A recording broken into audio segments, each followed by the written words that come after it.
Hello, everyone. Welcome to another episode of Diaspora Connect. This is your host, Catherine Nyarumbwa.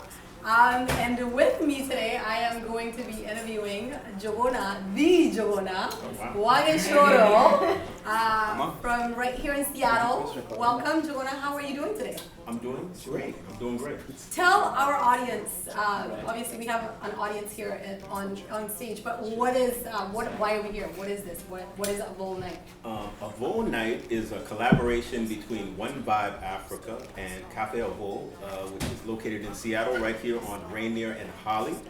It's a night that we use to raise funding for OneVibe Africa, which provides music and arts mentoring programs in Manyata slum in Kisumu, Kenya.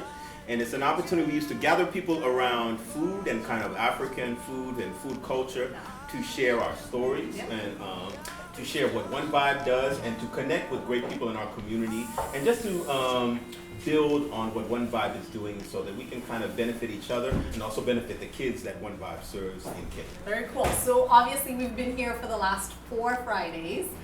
Today is Ethiopia Night, and we want to give a shout out obviously to our host tonight, Solomon Dubi. But tell our viewers what the last 3 nights have been, the last 3 Fridays have been. Okay. The last 3 Fridays have all been featuring a specific type of African food around this theme of Avole Night. The first week was Moroccan food, second week was Ghanaian food, third week was amazing Kenyan food. Yeah. And this week, the fourth and final week of this series is amazing Ethiopian food.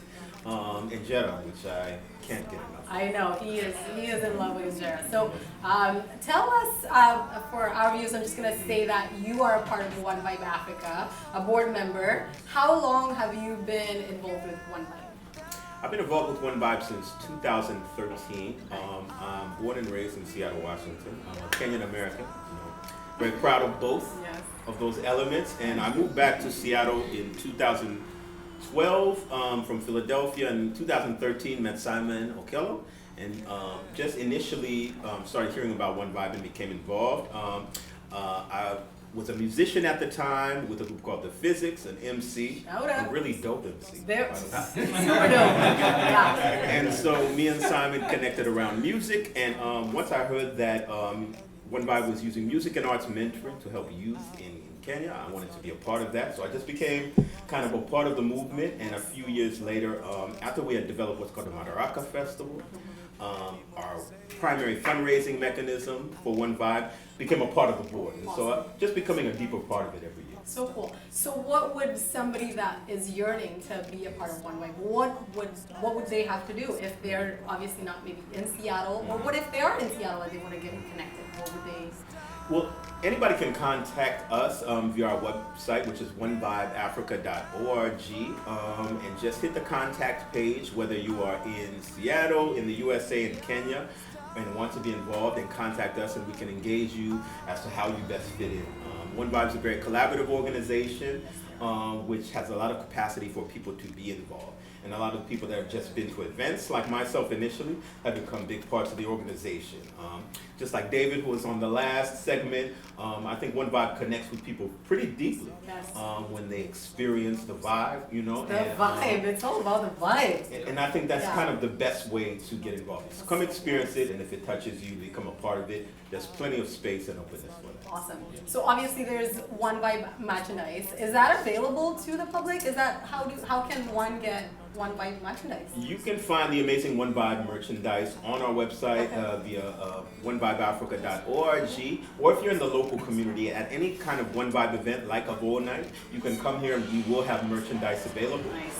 We also have multiple people throughout the community like myself, Kenju, Simon Okello, who do always have merchandise available. So we would love for people to purchase that because you can represent kind of the movement that OneVibe is about. And again, all the merchandise we sell, the proceeds go back to fund our programs in Kenya, which are funding the studio we operate for our youth in Kenya and all the programs. Very cool. And I honestly want to take this moment to just thank Simon Okello. I know he's in the audience.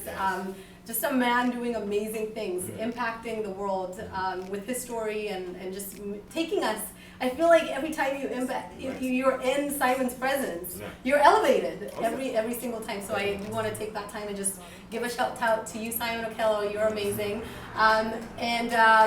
Let's switch gears. Yes, thank you. But I do want to switch gears here a little bit and talk a little bit about you are also involved in another different part of the community, the African Chamber of Commerce. I want us to talk a little bit about that and your involvement in that. So how are you involved with the African Chamber of Commerce? Okay. Well, the African Chamber of Commerce of the Pacific Northwest is based here in Seattle, Washington. Organization that was started by my father, Peter Wagishuru, Shout out. 20 years ago during the initial WTO conference, that's the World Trade Organization, that took place right here in Seattle, Washington. And so they were tasked with really taking, harnessing the area of Africa and how the World Trade Organization would address Africa, because at the time, they had no idea how they would do that. And so my father and a lot of other business people that were involved with trade in Africa and just local business and leadership decided to take it upon themselves to really harness that opportunity to help this organization, which is on a global level now, address Africa when it initially started. And so from that point on, they started as a nonprofit organization that works here in Seattle, Washington to service the Pacific Northwest and to promote trade between the Pacific Northwest and Africa. Nice. Since that point, about in the year 2000, we've seen tremendous development throughout Africa economically. And so the Chamber works to leverage the presence of Africans here in the Northwest to help promote trade and development with our home countries back on the continent. And so what I do with the Chamber now that it's existed for 20 years and has established a strong track record of doing business is to just help keep advancing that. And to right now, primarily, I'm working to promote the 20th annual Africa Day Business Forum, which will take place on November 17th at Motif Hotel in Seattle. It is the premier event to explore business opportunities and investment opportunities in Africa. So we'll be hosting the ambassadors of Ethiopia, Ghana, and Tanzania, as well as numerous leaders and dignitaries from Africa and Americans here that do a lot of business in Africa. And so again, we just work to stimulate business and development, and again, just like OneVibe, relationships that can help people's lives there on the continent and help people here. Very cool. My personal involvement with the Chamber is that I think my very first, I just volunteered, and it was a great way to kind of learn about entrepreneurship and know what's happening, not just here in Seattle, but globally. So if you're looking to maybe expand as an entrepreneur, that's a great place to plug in. I want to, again, thank you so much, Njuguna, for taking your time to just sit with me, chit chat with me, and again, follow us on OneVibe TV and subscribe to the channel. Thank you again. Thank you so much. All right.